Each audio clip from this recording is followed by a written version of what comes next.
అత్యంత ఆదరణ పొందుతున్న #1 premium range beauty products ARM pearl beauty. నమస్తే, వెల్కమ్ టు సుమన్ టీవీ. నేను మీ సాయి.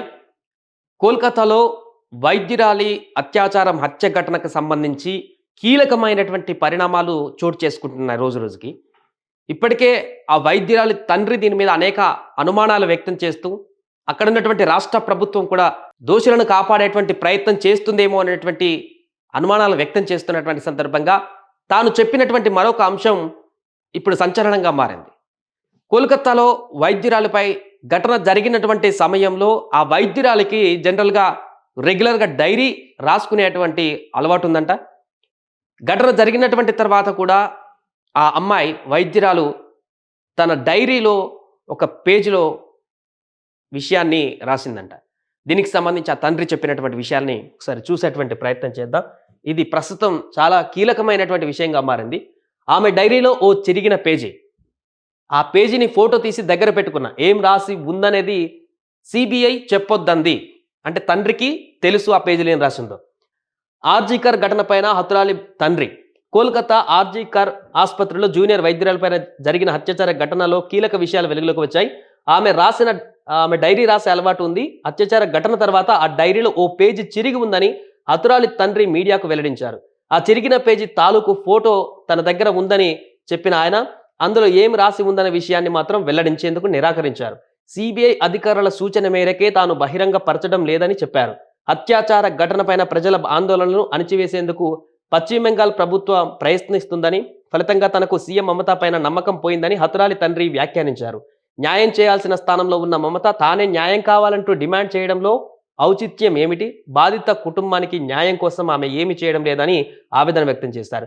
కాగా హతురాలికి తల, పెదవులు, చెంపలు, ముక్కు, కుడి దవడ, గదమ, ఎడమ భుజం, ఎడమ మోకాలు, చీలమండతో పాటు అంతర్గత అవయవాలలో గాయాలైనట్లు, ఊపిరితిత్తులలో రక్తస్రావమైనట్లు, శరీరంలో కొన్ని చోట్ల బ్లడ్ క్లాట్ను కనుగొన్నట్లు పోస్టుమార్టం రిపోర్ట్ తేల్చింది. మొత్తంగా హతురాలి శరీరం పైన 16 చోట్ల, అంతర్గతంగా 9 చోట్ల తీవ్ర గాయాలయ్యాయని, అన్ని గాయాలు కూడా ఆమె మరణానికి ముందే సంభవించినవేనని, గొంతు నులమడంతోనే ఆమె మృతి చెందినట్లు నివేదిక తేల్చింది. మరోవైపు అత్యాచార ఘటనలో నిందితుడైన సంజయ్ రాయ్కి సిబిఐ మంగళవారం లై డిటెక్టర్ టెస్ట్ నిర్వహించే అవకాశం ఉంది. అత్యాచార ఘటనకు సంబంధించి ఆర్జికర్ వైద్య కళాశాల మాజీ ప్రిన్సిపల్ సంజయ్ ఘోష్ను సిబిఐ అధికారులు వరుసగా 4వ రోజు విచారణ చేశారు. ఘటనకు ముందు తర్వాత ఆయన ఎవరెవరికి ఫోన్ చేశారు అనేది కూడా తెలుసుకున్నారు. వాట్సాప్ చాట్ లిస్టును కూడా పరిశీలించారు. జూనియర్ వైద్యురాలు అత్యాచార ఘటనను నిరసిస్తూ కోల్కతా, ఢిల్లీ సహా దేశవ్యాప్తంగా వైద్య కళాశాలల్లో వైద్య విద్యార్థులు ఆందోళన కొనసాగిస్తున్నారు. రైట్, ఇది కోల్కతాలో నిన్న జరిగినటువంటి ఆందోళన. హైకోర్టు న్యాయవాదులు కూడా ఆందోళన చేస్తున్నారు. సో ఇప్పుడు తాజాగా బయటపడినటువంటి విషయం ఏంటంటే ఆమె వైద్యురాలు రాసుకున్నటువంటి డైరీలో చివరి పేజీ, ప్రస్తుతానికి చివరి పేజీ మిస్సింగ్లో ఉంది. మిస్సింగ్ మీన్స్ మేబీ సిబిఐ దగ్గర ఉంది, తండ్రి దగ్గర ఉంది. సిబిఐకి కూడా తెలుసు, తన తండ్రికి కూడా తెలుసు. తండ్రి ఫోటో తీసుకున్నాడంట, పేపర్ సిబిఐ దగ్గర ఉండొచ్చు మేబీ.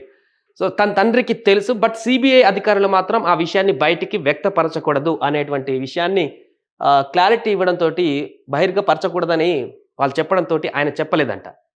మేబీ కొన్ని సెన్సిటివ్ విషయాలు, కొన్ని సున్నితమైనటువంటి అంశాలైతేనే ఇలాంటి పోలీసులు కానీ అధికారులు కానీ బయటికి ఆ సమయంలో బయట పెట్టడానికి ముందు జాగ్రత్త చర్యగా, శాంతి భద్రతల కారణంగా బయట పరచకూడదని చెప్తుంటారు. అంటే ఆ పేజీలో ఆ అమ్మాయి పైన జరిగినటువంటి దాడికి సంబంధించి పూర్తి వివరాలు, ఏ రకంగా తను మానసిక హింసను అనుభవించింది, ఏం జరిగింది అనేది క్లుప్తంగా, క్షుణ్ణంగా ఆ మిస్ అయినటువంటి పేపర్లో రాసి ఉండొచ్చు అనేటువంటి విషయం అయితే వ్యక్తమవుతుంది. సో ఆ పేజీ కనుక బయటకు వస్తే ఇప్పటికే ఆందోళనతో అట్టుడుగుతున్నటువంటి రాష్ట్రాలు, మిగతా వైద్యులు, అందులో ఆమె రాసినటువంటి పదాలు గనక బయటకు వస్తే వారు మరింత కోపోద్రేకుతులై ఇంకా నిరసనలు తీవ్ర స్థాయికి వెళ్ళి, ఉద్రిక్త పరిస్థితులకు వెళ్ళి శాంతి భద్రతకు విఘాతం కలిగే అవకాశం ఉందనేటువంటి ఉద్దేశంతోనే సిబిఐ తన తండ్రిని బయటికి చెప్పొద్దన్నారా, లేకుంటే ఆ పేజీలో అసలు ఏముంది?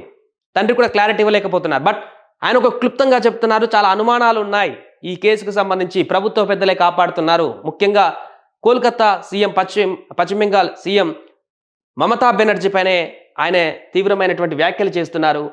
ఆమె ఒక ముఖ్యమంత్రిగా ఉంది, హెల్త్ మినిస్టర్గా ఉంది, హోమ్ మినిస్టర్గా ఉంది. రాష్ట్రానికి న్యాయం చేయాల్సిన ఆమె నాకు న్యాయం కావాలంటూ రోడ్ల మీదకి వచ్చి వైద్యులతో పాటు నిరసన కార్యక్రమంలో పాల్గొనడం ఏంటి విచిత్రం కాకపోతే అనేటువంటి ప్రశ్న ఇప్పుడు తలెత్తుతుంది. అదే ప్రశ్నను ఆయన కూడా పదే పదే సూటిగా ప్రశ్నిస్తున్నారు. ఎందుకంటే సరే ఘటన జరిగింది, దానికి బాధ్యత వహిస్తారా లేదా అన్నది సెకండరీ అక్కడ ఉన్నటువంటి ముఖ్యమంత్రిగా. బట్ రాష్ట్ర ప్రభుత్వ అధికారిగా ముఖ్యమంత్రిగా ఉన్నటువంటి ప్రభుత్వము ఆ నిందితుడు జరిగినటువంటి ఘటనకు సంబంధించి పూర్తిగా ఇంకా ఎవరెవరున్నారు వారందరికీ కూడా ఒకవైపు సిబిఐ దర్యాప్తు చేస్తున్నప్పుడు పూర్తిగా ఆ దర్యాప్తుకు అనుకూలించేటువంటి విధంగా ప్రభుత్వం కూడా మూవ్ అవ్వాలి. బట్ ఇక్కడ ఈ కేసుని పక్కదారి పట్టించేటువంటి విధంగా కొంతమందికి సపోర్ట్ చేస్తున్నారనేటువంటి వాదన ఆ వైద్యురాలు తండ్రి చేస్తున్నాడు. ఎందుకంటే దీంట్లో ఇంకొక అనుమానం, ఈ ఆర్జికర్ ఆసుపత్రికి సంబంధించిన ప్రిన్సిపల్ని సస్పెండ్ చేశారు ఈ ఘటన జరిగినప్పుడు.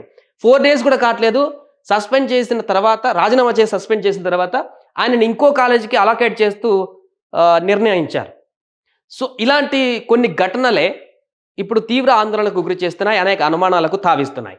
కాబట్టి ఈ తాజాగా వచ్చినటువంటి అప్డేట్, ఆమె డైరీలో ఓ చిరిగిన పేజీ అనేటువంటి అంశం పైన కూడా ప్రస్తుతం సోషల్ మీడియాలో చర్చ కొనసాగుతుంది. అసలు ఆ పేజీలో ఆమె ఏం రాసుకుంది, ఘటన జరిగిన తర్వాత ఆమె చనిపోలేదు, పోస్ట్ మార్టంలో కూడా చూడొచ్చు. ఇక్కడ 16 చోట్ల శరీరం పైన గాయాలు, అంతర్గతంగా 9 చోట్ల తీవ్ర గాయాలు. ఎంత దుర్మార్గంగా ఆమెను హింసించి ఆమె బతికుండగానే నానా రకాలుగా ఆ శరీరాన్ని మొత్తం ఛిద్రం చేసి లాస్ట్కి గొంతు నిలిమి చంపినటువంటి పరిస్థితి ఉందంటూ ఈ పోస్ట్ మార్టం రిపోర్ట్ చూస్తే తెలుస్తుంది. కాబట్టి ఆమె ఆ ఘటన జరిగిన తర్వాత చనిపోవడానికి కొన్ని క్షణాల ముందే ఆ డైరీలో ఆ పేజీ రాసుకున్నారా, ఘటన జరిగినకు సంబంధించినటువంటి పూర్తి వివరాలు అందులో వెల్లడించారా, దాని వెనుక ఇంకా ఎవరెవరు ఉన్నారనేటువంటి విషయానికి సంబంధించి కూడా ఆమె క్లారిటీ ఇచ్చారా అనేటువంటి కొత్త సందేహాలు అయితే వ్యక్తమవుతున్నాయి.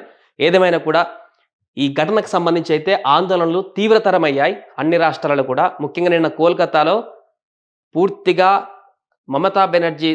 సీఎం మమతా బెనర్జీ పైన తీవ్రమైనటువంటి వ్యతిరేకతను వెళ్ళగక్కుతూ రాజీనామా చేయాలంటూ భారీగా లక్షల సంఖ్యలో అక్కడ జనాలు ఒక దగ్గర పూర్తిగా నిరసన కార్యక్రమాన్ని చేసినటువంటి పరిస్థితి. ఢిల్లీ, మిగతా రాష్ట్రాలలో కూడా ఈ నిరసనలు కొనసాగుతున్నాయి. ఏదేమైనా కూడా సుప్రీంకోర్టు కూడా సుమోటోగా తీసుకుంది. ఈ కేసు త్వరగా ముగించి మిగతా వైద్యులకి, మిగతా ఆడబిడ్డలందరికీ కూడా ఒక ధైర్యాన్ని, భరోసాని ఇవ్వాల్సినటువంటి అవసరం అయితే కేంద్ర ప్రభుత్వమే కానీ, రాష్ట్ర ప్రభుత్వమే, అక్కడ రాష్ట్ర ప్రభుత్వం కానీ ఏదైనా కానీ వారికి ఖచ్చితంగా ఉంది. అంతేకాకుండా ఈ ఘటన జరిగినప్పుడే, ఇలాంటివి జరిగినప్పుడే మాట్లాడుకోవడమే కాకుండా భవిష్యత్తులో జరగకుండా ఉండేందుకు, ఇలాంటి ఘటనలు ఇంకెప్పుడు జరగకుండా ఉండకుండా ఉండేందుకు ఎలాంటి చర్యలు చేపడతారనేటువంటి విషయానికి సంబంధించి కూడా తొందరలోనే ఒక నిర్ణయం తీసుకోవాల్సినటువంటి అవసరం అయితే ఉంది. సుమన్ టీవీలో మీ పర్సనల్ అండ్ బిజినెస్ ప్రమోషన్స్ కోసం కింది నెంబర్కి కాంటాక్ట్ చేయండి.